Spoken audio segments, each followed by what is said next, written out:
Shut up and sit down, you big bald fuck. It's finally over. We don't have to deal with Bendis' reign of terror anymore. He's finally off Superman. We knew since earlier this year that he's going to be getting off the book, but we didn't know who's going to replace him or when exactly he's going to get off the book. But he wrote his final issue of Superman Action Comics. They just came out this December. It's over. And then for January and February, we have DC Future State. And then in March, Superman and Action Comics resume with a new writer, and that new writer is Phillip Kennedy Johnson. He is a guy who is currently writing The Last God, which is a limited DC Black Label book, and it's amazing, by the way. I've talked about it a lot before on stream, and I've even talked about it in some videos, and it's a really good book that I highly recommend, and he's going to be taking over the Superman titles, both Superman and Action Comics. I'm excited to see what he does.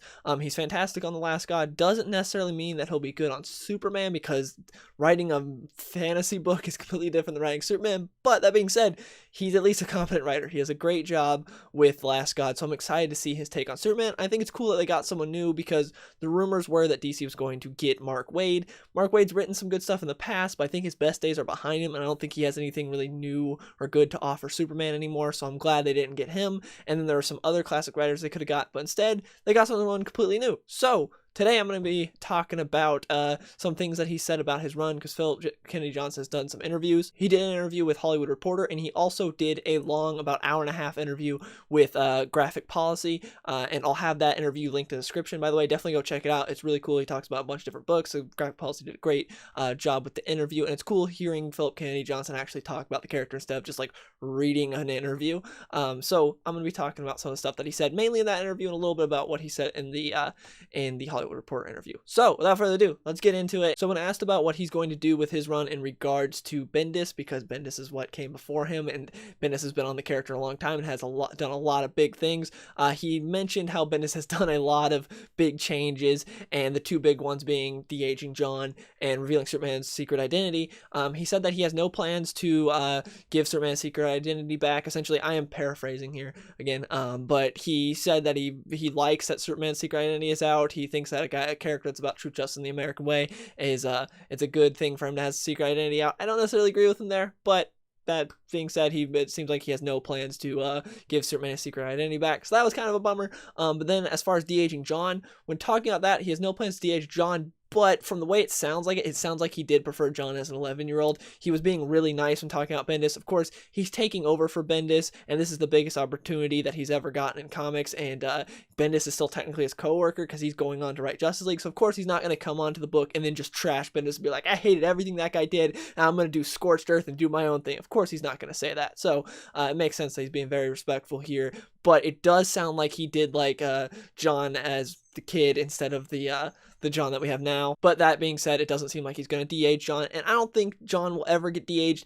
unless we get a universe-wide reboot. That's the only way I see them de-aging John, is if we get another New 52 or Rebirth. Then I could see them de-aging John and just starting with John at 11 years old. I could see that happening, but other than that, I don't think John's going to get de-aged. For Superman's Secret Identity, Phillip Kennedy Johnson, it doesn't seem like we'll do it, but I do think eventually we will get some writer that wants to tell a Clark Kent story, and you're not really able to do a good Clark Kent story with Clark just being completely irrelevant right now because his secret identity's out there, so there's no point in Clark Kent. So I think eventually that will get changed, that will go back to status quo and get retconned, but John getting de-aged doesn't seem like that's going to happen again unless there's a universe-wide reboot. Now, as far as how his run's going to go and how it's going to differ from Bendis's, he talked about how Bendis focused on humanizing Superman a lot, and he said that he did it so much that he wants to explore, that Phillip Kennedy Johnson wants to explore the super side of Superman. He feels like it opens the door for him to go to the complete opposite way of Bendis, which I'm all for.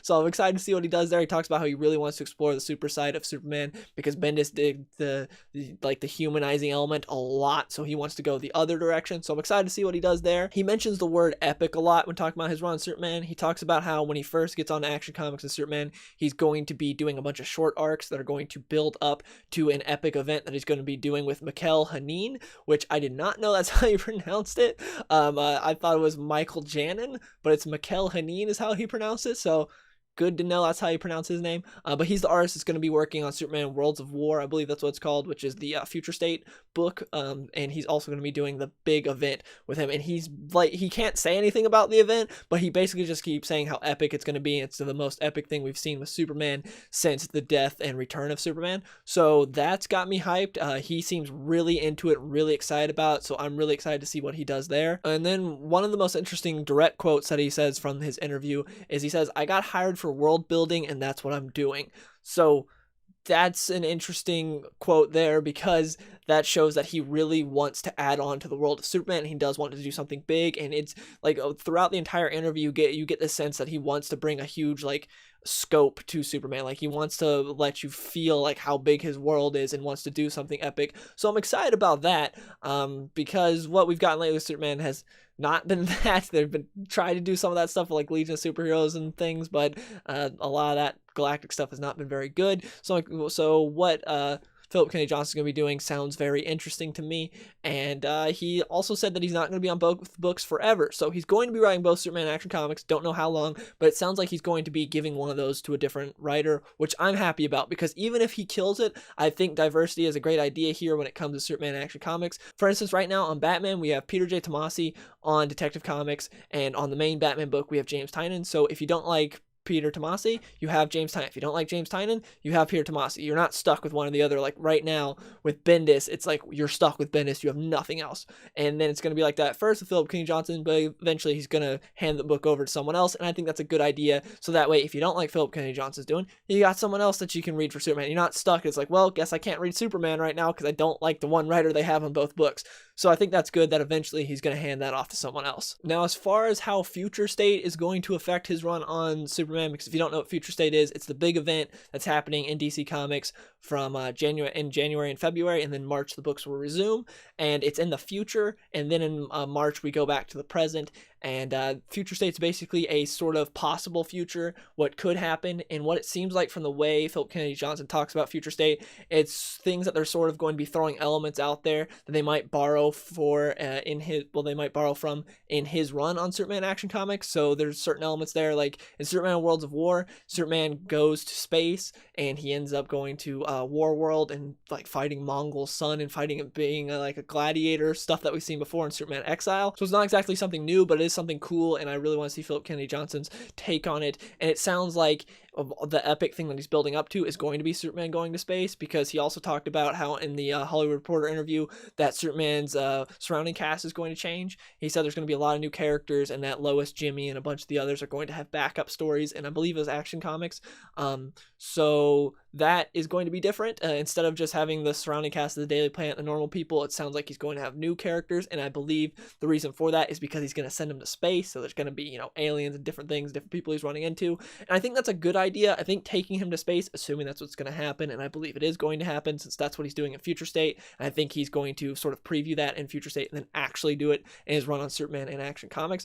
I think taking him to space is a smart idea, because on Earth, things are kind of sour right now because of what Bendis has done. I don't like what he's done with Lois or the Daily Planet crew or John or basically anyone. So being like, hey, you know what? I'm going to take Superman to space so that way we can go somewhere that's different and new and sort of remind you why you love Superman. And then we can come back later to Metropolis and you can kind of, wash that taste of Bendis's run out of your mouth and just not think about it anymore and, sort of get refreshed. I think that's a good idea. And I'm excited to see what he does there. So yeah, I just want to make a video talking about that. Bendis reign is finally over. I'm excited to see what Phillip Kennedy Johnson does. Again, the one book I've read of his, which is The Last God, is fantastic. So I'm excited to see where he goes with Superman. I think he'll do a good job. I'm glad to finally actually be hyped about Superman because it's been a long time. He's my favorite character in all of fiction, and I haven't really been hyped about anything involving him in a long time. So I'm happy to be hyped about something involving Superman. And yeah, that's where we're at. I hope Phillip Kennedy Johnson does a great job. And please let me know in the comments below, what do you guys think about this? Are you excited? And yeah, I'll hope to see you guys later.